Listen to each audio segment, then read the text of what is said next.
반갑습니다. 대동중학교 2학년 여러분. 오늘은 광합성 3차 시입니다.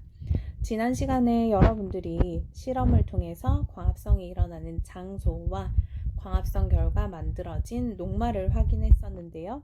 오늘은 그런 양분을 만드는 광합성의 과정에 대해서 좀 더 구체적으로 알아보는 시간을 갖겠습니다. 자, 광합성이라고 하는 게 무엇과 무엇을 원료로 한다고 했었는지 기억나나요? 이 그림에다가 한번 표현을 해보도록 할게요. 먼저 물과 이산화탄소를 원료로 해서 광합성이니까 어떤 에너지에 도움을 받죠? 네, 빛 에너지의 도움을 받아 무엇과 무엇을 만드는 반응입니까?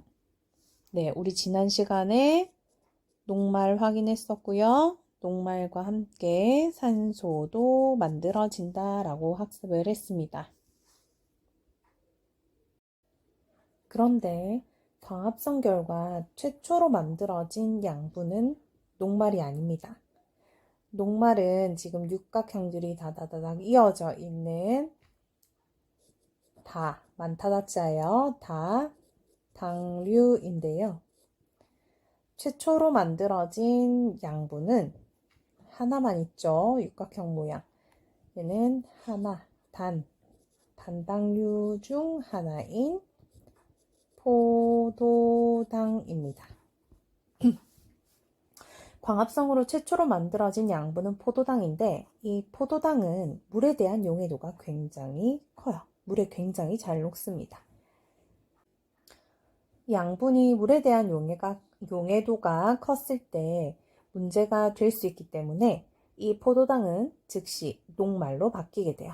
녹말은 물에 잘 녹지 않거든요. 이렇게 녹말로 잠시 낮에 저장이 되었다가 밤이 되면 한 번 더 변신을 하게 됩니다. 이렇게 2개씩 잘려요. 이렇게. 이게 바로 뭐냐면 설탕입니다. 2개니까 설탕은 무슨 당류일까요? 그쵸? 이당류인데요. 이런 설탕의 형태로 식물의 각 기관, 뿌리, 줄기, 잎, 꽃, 열매 했었죠? 그 기관에다가 양분을 공급해주게 됩니다.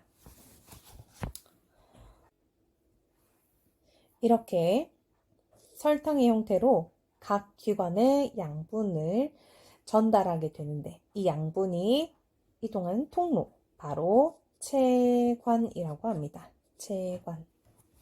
이 체관은 자세하게 살펴보게 되면 채처럼 생겼어요. 구멍이 숭숭 나 있어가지고. 그래서 체관이라고 얘기를 하게 됩니다. 자, 만들어진 양분, 변신을 좀 하죠. 그래서 한번 정리를 해보자면 광합성 결과 바로 만들어진 양분 뭐다? 포도당. 포도당은 즉시 뭘로 바뀐다? 물에 안 녹는 녹말. 이 녹말이 밤이 되게 되면 어떤 형태로 이동을 하더라? 네, 이당류인 설탕으로 각 기관으로 이동을 하게 됩니다. 이동하는 통로는 체관입니다. 자, 좀 전에 이 광합성으로 만들어진 양분이 체관을 통해서 이동을 한다고 했는데요. 여기 그림에 잘 나와 있죠. 육각형 2개인 이 설탕이 각각의 기관으로 이동하는 통로, 바로 체관이라고 하는데요. 물과 이산화탄소, 과연 어떤 경로로 잎까지 오게 되었는지 이야기해 보도록 할게요. 이 물은 식물의 뿌리에서 흡수를 하게 됩니다. 선생님이 못 그리는 그림이지만 꽃 한 송이를 그려볼게요.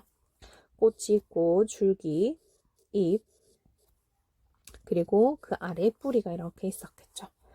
이 흙 아래속에 있는 여러 가지 물과 무기 양분들이 뿌리를 통해 흡수를 쫙 하게 되면 뿌리와 줄기에 연결되어 있는 물이 이동하는 통로인 물관.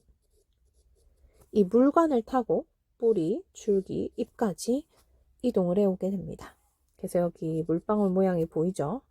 물이 물관을 따라 이렇게 잎까지 공급을 하게 되고요. 이산화탄소의 경우에는 잎에 이 이산화탄소와 같은 기체가 드나드는 통로, 기체할 때 기, 드나드는 통로, 구멍 공자를 써서 기공이라고 하는데요. 이런 기체가 드나드는 구멍인 기공을 통해서 이산화탄소를 공급하게 됩니다. 물관을 통해서 공급한 물, 그리고 기공을 통해 들어온 이산화탄소, 물과 이산화탄소를 원료로 해서 빛에너지의 도움을 받아 이런 양분을 만들고 산소도 만들어내는 과정, 바로 광합성이라고 했고, 이런 양분들은 포도당이 만들어지지만 낮에는 녹말로 저장이 되었다가 밤이 되면 설탕의 형태로 어디를 통해 이동한다? 체관을 통해서 이동을 하게 됩니다. 그러면 이때 만들어졌던 산소의 경우에는 똑같이 기체이기 때문에 어디를 통과해서 나갈까요? 여기 기체가 드나드는 구멍. 뭐라고요? 네, 맞습니다. 기공. 이산화탄소가 들어온 것처럼 산소도 기공을 통해서 바깥으로 나가게 됩니다. 우리가 광합성 과정에 대해서 전반적으로 알아본 이 내용들을 이제 아래 글로 정리를 한번 해보도록 할게요. 1번입니다. 식물이 광합성을 하기 위해서는 무슨 에너지가 필요하다더라? 네, 맞습니다. 빛 에너지가 필요합니다. 두 번째, 광합성에 필요한 물질은 무엇이랑 무엇이라고 했죠? 네, 뿌리에서 흡수한 물, 그리고 기공을 통해 들어온 이산화 탄소가 필요하다 했고요. 이때 광합성으로 발생하는 기체는 산소였고, 광합성으로 만들어지는 양분, 바로 뭐였다? 포도당이었고요. 이 포도당은 즉시 녹말로 바뀌어서 어디에 저장됐었죠? 잎에 있는 엽록체에 저장을 했었어요. 이렇게 만들어진 양분은 식물이 살아가는 데 필요한 에너지원으로 사용을 하게 됩니다. 지금까지 배운 광합성, 마지막 한 줄로 정리하자면 광합성이란 식물이 무엇을 이용하여? 빛, 에너지를 이용하여 무엇과 무엇? 이산화 탄소와 물을 원료로 하여 양분을 만드는 과정을 가리켜 광합성이라고 합니다. 자, 생각 넓히기. 이거는 교실에서 같이 이야기 한번 나누었으면 좋겠어요. 선생님은 단순히 어떤 과학적 지식을 기억하는 게 중요한 게 아니라 그 과학적 지식들을 활용하고 적용하고 이런 과정에서 여러분들이 과학적 사고력을 키울 수 있다고 생각을 해요. 이런 과학적 사고력이야말로 과학을 공부하는 이유가 되기 때문에 선생님은 생각 넓히기 문제를 굉장히 중요하게 생각하거든요. 오늘 과제방에 여러분이 학습지 공부한 거 올릴 때도 반드시 이 생각 넓히기에 대한 여러분의 생각을 가지고 사진으로 찍어서 올려주셔야 합니다. 그 다음 OX 퀴즈에 대해서 한 번 더 설명을 드리죠. OX 퀴즈는 문장을 만들어요. 그리고 그게 옳다, 그르다 라는 걸 표시할 수 있게 문제를 만드는 거예요. 예를 들어서 광합성 파트니까 광합성에 필요한 물은 체관을 통해 이동한다 라는 문장을 쓰는 거예요. 그러면 이거는 맞는 말입니까? 틀린 말입니까?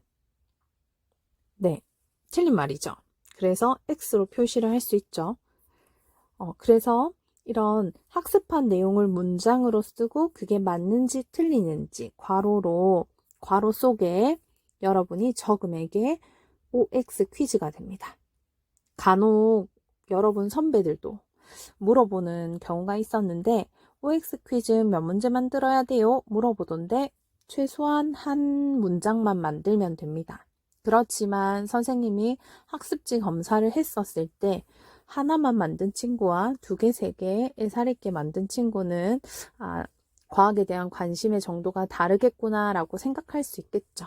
그러나 의무적으로 반드시 한 문제 정도는 꼭 하셔야 된다는 거 알아두시면 되고, 배움 일기는 계속 해오던 거니까 하던 대로 하시면 되겠습니다.